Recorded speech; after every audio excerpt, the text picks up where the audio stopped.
qancha yil tarbiyali qiz bo'lib yurib, bir kunda tarbiyasiz kelinga aylanib qoldingizmi? Qizig'i, undanda qizig'i bilasizmi nima?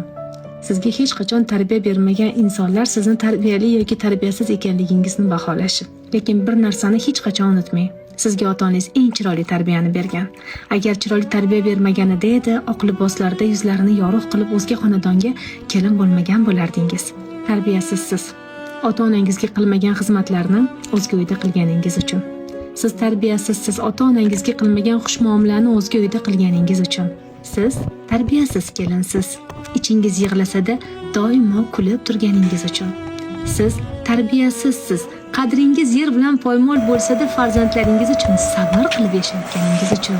Bugun sizni tarbiyasiz kelin deya aytayotgan bo'lsalar, hech ham bu gapga ishonmang. Hech bir ota-ona o'z farzandiga yomon tarbiya bermaydi. Insonni vaziyatlar, muhitlar, insonlar yomon tarbiyali insonga aylantiradi.